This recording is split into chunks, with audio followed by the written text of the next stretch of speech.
And thank you for joining us on the last of our week-long short presentations during Congenital Heart Disease Awareness Week. So our aim was to just really give you some short insights into the whole pathway of care across congenital heart disease from fetal right through to adulthood. And we couldn't do that without considering the psychological impact of congenital heart disease. And I'm absolutely delighted to be able to welcome Emily Bell, who is a consultant clinical psychologist, and she's based at the Freeman Hospital, so in the specialist centre within our region. So, and Emily's going to talk you through about the experiences of living with congenital heart disease. So over to you, Emily, and thank you so much. Thank you, Kay. Yeah, I'm just going to discuss, so we've got half an hour today. So I was thinking about psychological impact of CHD and what might be useful within half an hour to be able to chat people through. So where I started with this is that there's so much that has advanced in terms of congenital heart disease over the decades in terms of medical care. We've got young people that are surviving and living longer. And the medical advances have been huge in terms of steps forward with that, and there are ongoing improvements with that, with the severity of disease that individuals are living with. As a psychologist, it brings up the question for me about how people are living with congenital heart disease. So what we know from some of the research out there is that having a longer life and having less severe disease actually doesn't necessarily correlate with having increased psychological well-being, and that that's not necessarily what makes the biggest difference when it comes to things like quality of life. So I start then thinking about what we can do as a whole system, and in coming to this presentation today thinking about what I can do in terms of being able to share something for anyone working with a young person or a child or a family or an adult with CHD, to help think about how we can help patients to live longer but better in terms of like quality of life.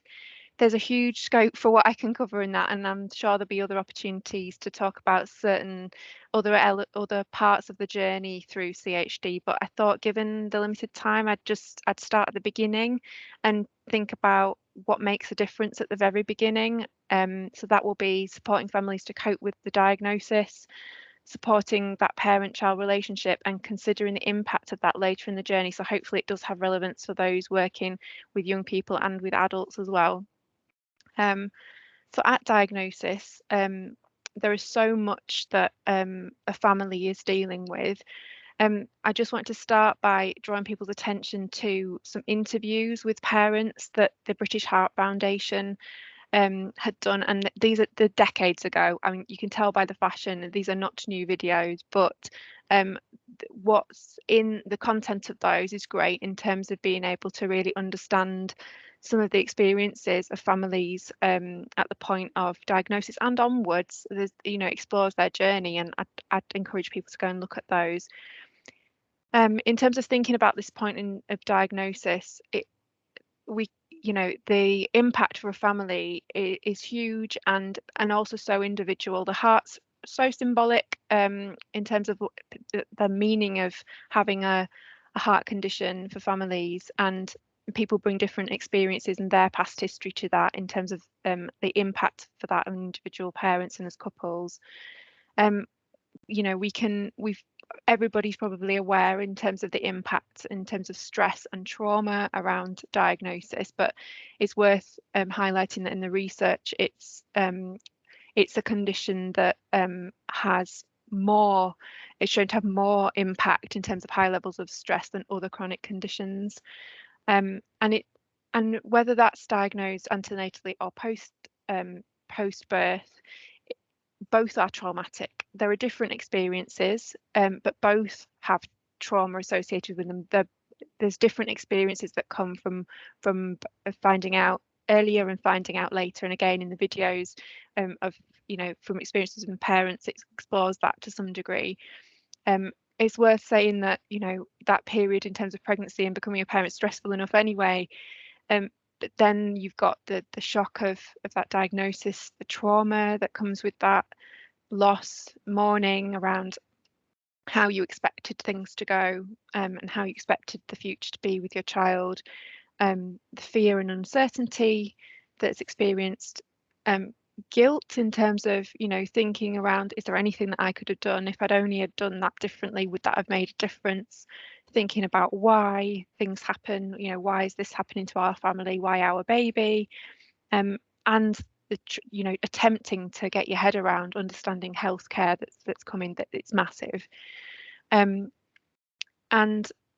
I couldn't do this talk without thinking about trauma. So because trauma at that stage for parents, it has an impact on how that young person is going to experience things later down the line. So you may, you know, if you're working with parents in this position, that some of this should be quite familiar to you in terms of when we're faced with a threat to us, our bodies are responding to that, and we have different levels of arousal that then will occur based on that threat that's in front of us. So essentially, if we're faced with something that, you know, we perceive as, oh, there's a degree of threat here, you can see by the graph on that side that initially what's happening is we start to draw our attention to that and to be checking about what we can do in that situation. So for families in this example, it might be finding out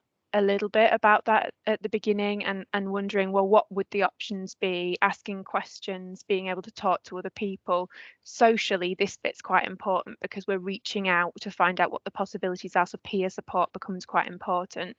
The more that threat increases, the more that people have heard of like fight or flight response. People move to do something. I have to do something. So what can we do in this situation to be able to you know, help reduce that threat to our child? And you'll get, you know, parents asking lots of questions and urgency around decision making that come from parents, sometimes even, you know, angry responses and things like that may be familiar. And as that threat increases further, if it reaches a point where people perceive there is nothing that they can do, they become overwhelmed, and then that's where we get this freeze response. So we see people withdraw and not seem to respond, and that can be quite confusing sometimes if you're faced with somebody in a, you know, in a situation where you'd expect really overwhelming emotion and they're sort of withdrawing and you're not seeing much response. That can be what's going on in that context. So it's important to you know, explain that that process is a normal process, and it's our body, you know, trying to protect and do whatever we can to minimize that threat. But that has impacts in terms of the information that people can process at that time. So parents processing of information, that's going to be really, really hard. And we process things differently. Our brain works differently when we're experiencing trauma. So we don't file things away in terms of memory in the same way that we would normally. So in terms of sharing information with parents at that stage, it has a real impact on what we are able to how we go about that, really, in order to do that in a way that works well, so that parents have a good understanding of what's happening and they understand what they, going back to that graph, what they can do and what they have to do. And the difficulties can occur with this where people get stuck really in those sort of higher levels of arousal, and we explain that often to parents as the alarm system in the brain remaining switched on. And there's a really good book, that Trauma is Really Strange, and it's like goes through cartoons and things about how we experience trauma and the impact that has. So in terms of parental coping, there's an impact there on the couple as well as the individual, which is important to sort of acknowledge, because we're trying to make sure that that system around a child's really supported at that point.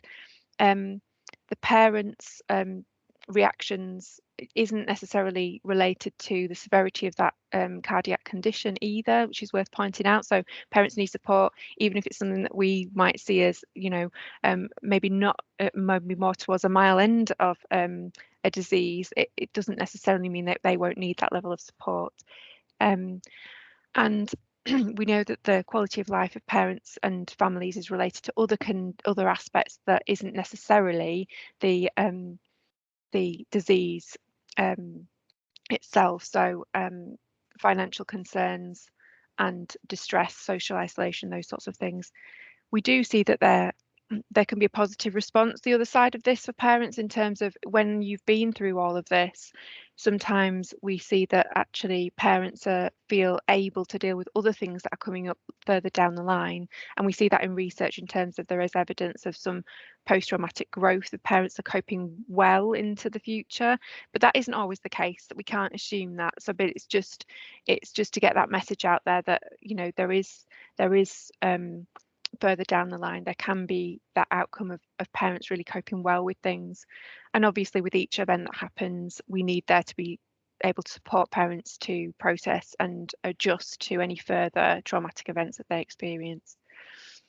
The reason I'm talking a lot about this in terms of parents' experiences, because the impact on the child-parent relationship. So there's so much to summarise here, and I've tried to do that really briefly, but how the relationship between the parent and the child is crucial to the development of that child, as a child, and going into adulthood as well, in terms of their physical and emotional well-being. So in the early years, it's laying down that brain development through positive interactions. So there's a really great link there on YouTube for a video that explains this much more than I'm going to be able to explain this in 2 minutes, but it's all about the way that interactions with parents and children really set up the brain for future development in terms of emotional and physical health. So things like serve and return interactions. So that's, you know, when you're seeing that interaction between a child where a child will coo and a parent will respond, and that engagement in terms of eye contact, and those interactions, they're crucial. And it's just thinking about how do the young people, the babies that come into our environments, how are they experiencing those interactions, and how are parents, what position are parents in when this stuff is really important stuff needs to be happening. And also attachment. So, you know, we've heard about attachment and the importance of attachment, but in this sort of context, we can't underline that enough in terms of the impact of that for a young person's well-being going forward, and their formation of relationships into adulthood as well. And that begins before birth. So if we're thinking back to when somebody finds out about a diagnosis of CHD as a parent, there can be an impact about, you know, when somebody finds out before a child is born, in terms of a protective element there going on, of distancing themselves perhaps from a pregnancy where they're unsure about what the outcome will be. All of that can have an impact, as well as, you know, a child being in hospital, the impact of there in terms of like bonding, the physical touch, all of those things that can happen. So that's why it's really important for us in hospitals to be thinking about those things. And also the importance of the parent-child relationship there, in terms of learning how to live with a health condition. So health beliefs and health behaviours are formed from what we see and how we interact with our caregivers around our care. And it's important for us, therefore, to think about how the position that parent is in when they're then coming to that interaction with a child around their health, and what messages they're given, what's modelled. And we need to set up parents really to be in the best position to be able to do that with their child, to be able to ensure like long-term well-being. So with CHD, these are the areas really where that parent-child, it's worth thinking about that parent-child relationship in terms of bonding in pregnancy can be affected. It isn't always, it's just something that's worth thinking about. Trauma experiences for both the baby as well and the parent. There's a whole other discussion around trauma for young, you know, for babies and young children that we need to be thinking about. But that's maybe a discussion for another day in terms of how that impacts further into life. Parent mental health issues and coping is really important in terms of how they're going to interact with their child. And parents' attitudes towards the condition itself, because it's the perceived severity of the condition rather than what we objectively might see as the severity of a condition that's important here. If somebody underestimates that with a child, it may lead to things like maybe not modelling some of those behaviours around health that we'd want to be seen, or not communicating something to children that they would need to be, that they would need to know. Overestimation might lead to, withdrawing children from activities and things that'd be really beneficial for their development because of fear around what would happen if a child was to, say, engage in more physical activity, for example. And obviously separation from parents impacts on that. If there is stages of it where children and babies are away from parents, that's going to impact to some degree. And feeding difficulties, again, which we see in this population, obviously, but positively, because that's really important to get in there, that we do have opportunity to intervene with this. There is plasticity in young brains in terms of overcoming that early adversity, and there are lots of opportunities for us as professionals to identify those issues and support. So finally, I just want to think about how professionals can help with this, whether you're working in paediatrics or whether you're coming to this from an adult CHD point of view. It's about considering those early experiences and their relevance throughout that journey. It can be useful for all of us, I think, to think about how the individual that we're working with has started life with that condition, and how that could have impacted on how they're coping now. So some of the stuff to do with attachment and things like that I'd spoken about in terms of how that impacts on a relationship and relationships with others, and how caregiving might have influenced how they then come and seek care further on in life. There's so many different ways that those experiences can impact on how somebody presents, even as an adult. And it's probably more obvious in terms of when we're working with young people, because we're quite close to those experiences, but it has an impact throughout somebody's life. And the other thing to think about is how you could help support their current and future well-being within your role, because we all have different roles in teams. So it's just thinking about those things that I've described and thinking about, okay, with the people I see, what could I be doing to support around those further down the line, or maybe earlier on. And for all of us, thinking about understanding other factors that will impact on quality of life more than the disease severity. So we've got great support throughout our teams with for things like social support, isolation, and thinking about family dynamics, considering things like financial situations that families and individuals are coming with, and again, parental coping, and also mental health of parents, but also of individuals later on in life. I've got a few suggestions, which I'm not going to go through all of them in loads of detail, but a few suggestions for those working with people and families at the beginning as well, in terms of around diagnosis, about how we can work with families at that stage to maybe improve outcomes further down the line. So firstly, thinking about the meaning of CHD and exploring that with families. So making sure we give enough time to share clear information in verbally, in discussion, but also written information about the medical condition and the possible impact on life. So both of those things, explaining the medical condition, but also having time to reflect on what that means in terms of impact on life. And I say in different formats because, going back to the trauma stuff earlier, about how people take on information when they're going through high levels of stress. Signposting to peer support, I can't say how important this bit is, because it's all about that bit of orientating to what's going on, what can we do, how will life actually be. Peer support is crucial for families, so the more ways we can link people up with peer support, the better, really. And giving information as well from peers peers giving information can be more impactful than having that from a health team. And then regularly revisiting that discussion, checking understanding. And I will just briefly go through this. So this is about bonding and interaction. So the importance of getting that into conversations early on. So making that something that we'd all talk about with parents. So how is that for them in terms of having interactions with their babies? How is their experience of bonding? Are there any barriers to that? Observing some of that in hospitals as well. Teams on the wards are great at being able to make observations of that in terms of interactions, and observing when parents maybe are a bit more withdrawn, and thinking with them about what might be barriers there for them.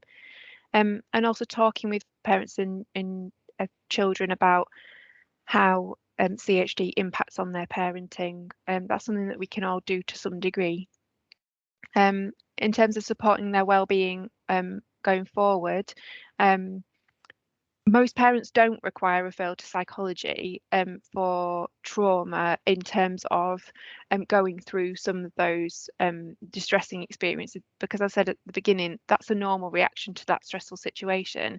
However, talking to somebody does help. We know that in terms of trauma. So thinking about parents, about how they can support each other, how they're coping, thinking about how as clinicians, we speak with parents about some of these events, linking them up with peer support, talking with friends and family, in hospital, things like the chaplaincy service, but also linking with peer support. As I said earlier, that's really important. I put a few links there, but there are many, many more, and it's just, I suppose, asking around and thinking about how we can link parents up with other parents. And there are instances where referral on would be appropriate, and I just wanted to pull that out because, again, coping of a parent at this stage is really important to how they're then able to be empowered to support that child, and how that child is going to be able to function into their adult life. So picking up difficulties where reactions seem out of proportion to stressful events, trauma reactions, we know if they're continuing much longer than we would expect, that might be something to flag up. If there are other mental health issues that could be impacting, again, and thinking about risk, so using crisis teams as well where that's appropriate. For any inpatient children here at the Freeman, obviously you can come and have a conversation with us in psychology around what might be appropriate support for parents if you're not sure where to go with some of that, because we know that that can be helpful for all of us, is to have conversations about what would the options here be. So I've done a whistle stop tour through some of that, and I hopefully some of that's useful to everybody, and it's something to reflect on. But yeah, if you've got questions and comments and things, please just let me know. I'll hand back over to Kay. Thank you so very much for that crammed full insight. Sorry, yeah, full psychology. No, it was absolutely wonderful to listen to and gave me lots of things to think about. So thank you very much for that. And the presentation, Emily shared that with us, so that'll go straight onto the website now, because I know she's got a number of really useful links in there for us and videos to watch. So I'll pop that onto the website at some point over the weekend for everybody to see. Has anybody got any questions for Emily at this point? I had a question, Emily, if you don't mind. I'll try and not make it too specific, but I was talking to a parent and he described coping less well now, and he is 5 years down the line of the initial traumatic inpatient stay at the Freeman Hospital with a newborn baby. He's 5 years down the line now and finding it more difficult to process that experience. What kind of things are open to him? Is that everything you've described in the last few slides there, looking for that peer support and talking therapies things? Absolutely, Kay, because I think one of the tricky things with trauma is it can impact at any point, and there isn't a defined timescale for these things where we think, oh well, somebody's got to this point and everything's cracking and that's fine. This can impact depending on what's going on at different stages of, in that individual parent's life, what's happening with that child at that point, that, there can be triggers for things further down the line that might impact. So very much it's something it's not just immediately after somebody's experienced something traumatic, it's further down the line that those things can then later impact. So it's support for parents at any point in that journey is really important to consider. And yes, absolutely, all of those things that I'd put up there would be relevant at any point. So having the most important thing, though, I suppose, is just having a conversation. If you're noticing some of those things, starting by just being able to say to a parent, I'm noticing this, are you okay to talk about that, so we can have a think about what might be helpful to you. And then even if you don't think of all those things on that list immediately, just saying to a parent, I'm just going to go away and have a talk with other people just to find out what might be helpful to you, and then coming and talking to us in psychology, having a think with colleagues around you, looking for all of those peer support options as well, if that's relevant at that time, would be really important. So yeah, I think just the conversation is hugely important. Yeah, and normalizing that and making that okay, that you can say I'm not doing okay. That's wonderful. Thank you so very much for joining us today, and thank you everybody for the participation during this week, Congenital Heart Disease Awareness. I do hope we've gone some way to raising the profile and raising awareness about living with congenital heart disease and the impact that has on our young people and our adults, and indeed the families. So I will say thank you to everybody who joined us, and I will end the recording there. Thank you so much.